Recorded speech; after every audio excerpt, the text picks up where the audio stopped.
Have you ever been meditating and dropped into a place of deep inner stillness and quietude only to feel boredom creeping in? Have you ever been through a period of emotional turmoil and longed for inner peace only to then get to this place and crave excitement and thrilling highs? Well, in this video, I'm going to unpack this mental habit, or what might even be considered a transitional phase along one's spiritual journey.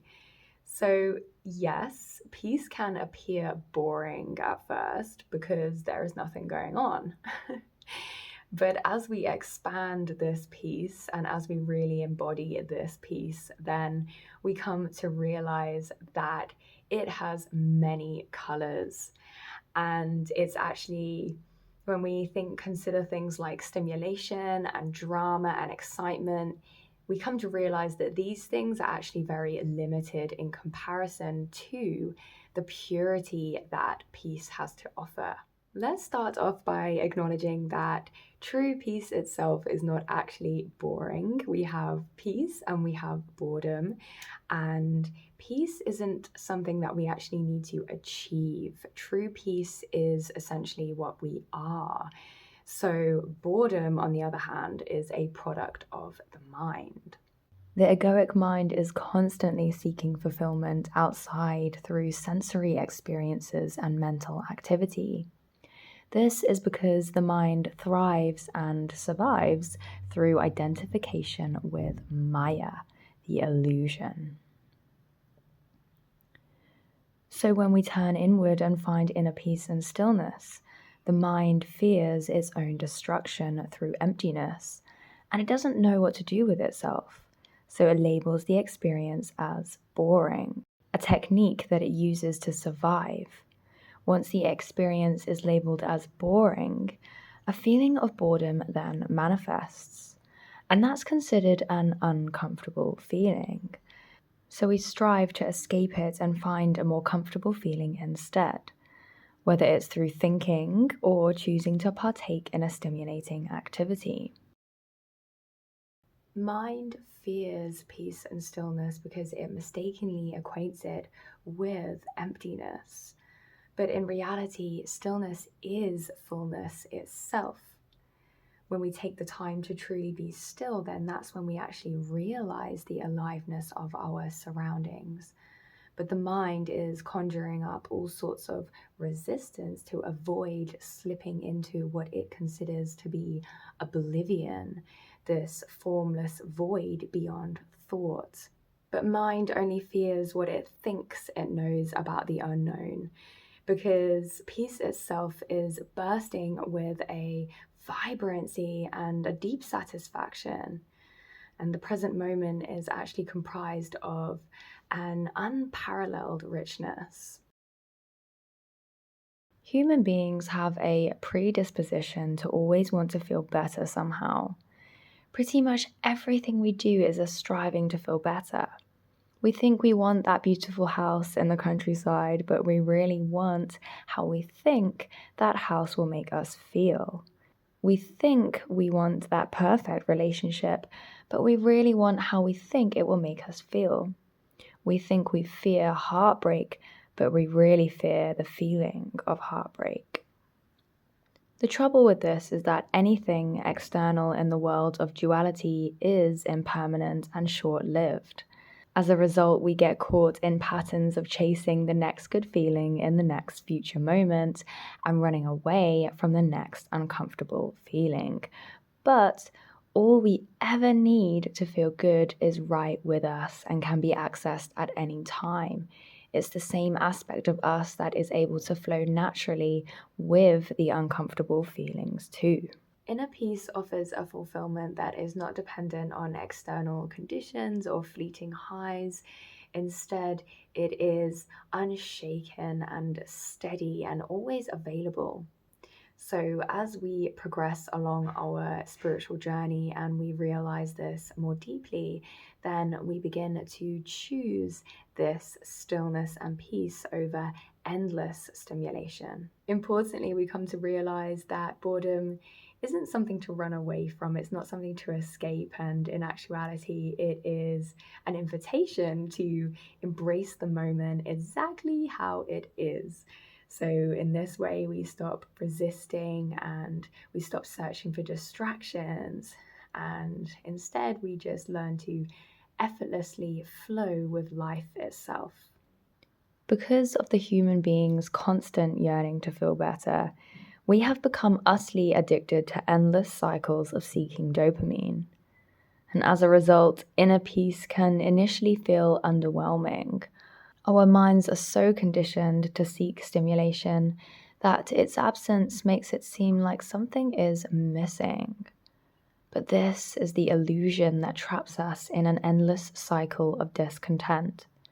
With so much information available these days, and with so much powerful artificial stimuli bombarding our nervous system on a daily basis, the modern mind is clogged up and trained to crave constant engagement and high levels of dopamine.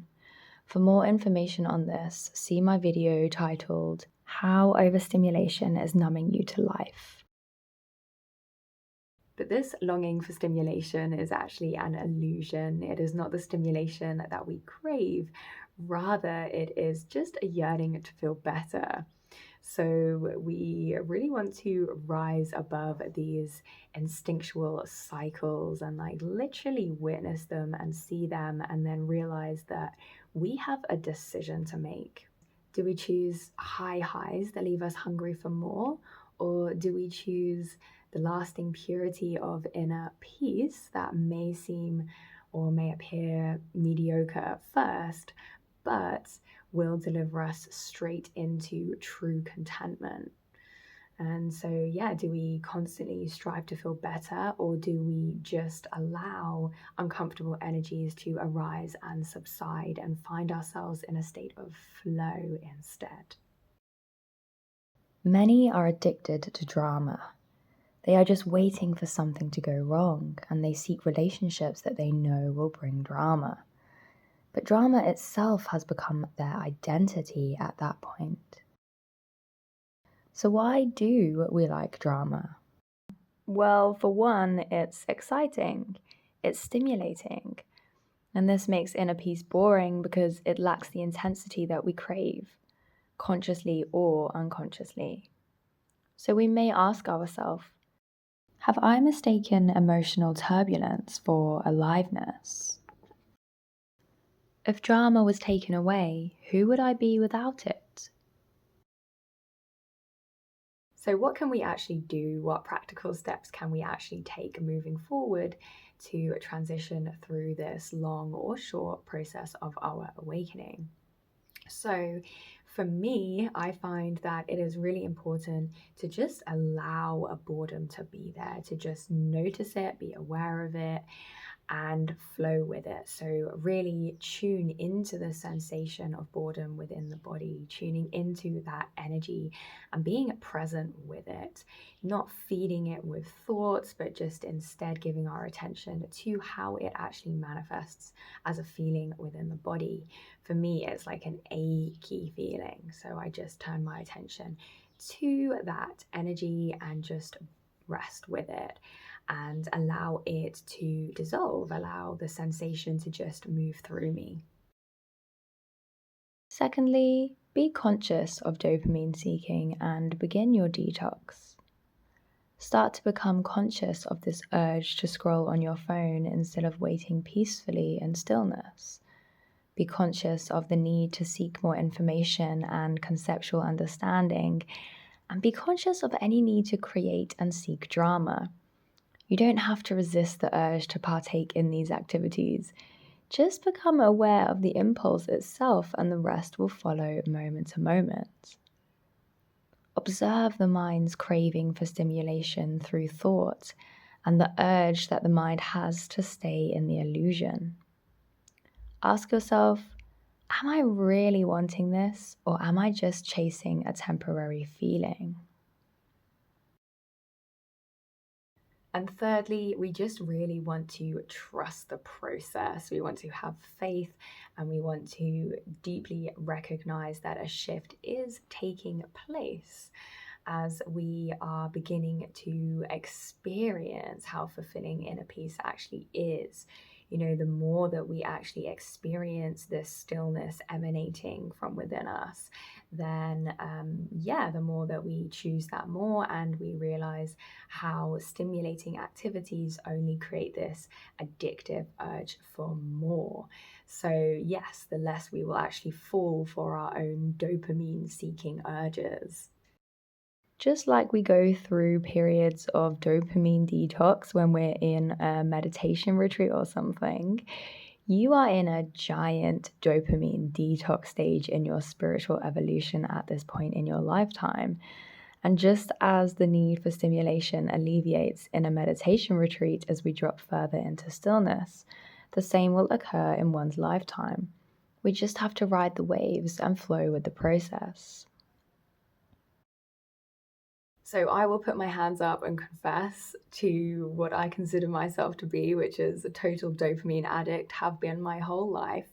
But what's really beautiful to watch is that the more that I fall in love with stillness, the less I chase dopamine. So, inner peace for me, it's a spaciousness in the mind. It's letting go of this incessant inner chatter, and it's really finding that stillness in the headspace. It's a place without all the noise, and in that place, then our essence really begins to shine through. That peace really begins to shine through. And if I was going to describe this piece, which is kind of ineffable, I don't really think you can describe something so profound with words. But if I was going to try to, then I would liken it to nature. It's the sound of the rustling leaves in the wind and the feeling of the warm evening summer breeze caressing your skin. It's the sparkles on the surface of the glistening water, and it is the birds soaring into the sunset.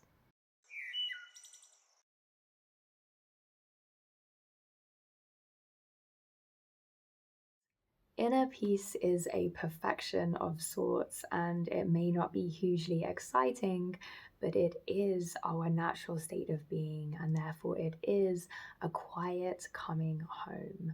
So thank you so much for watching this video. My name's Jasmine. If you like this kind of content, please like and subscribe, and I look forward to seeing you in the next video.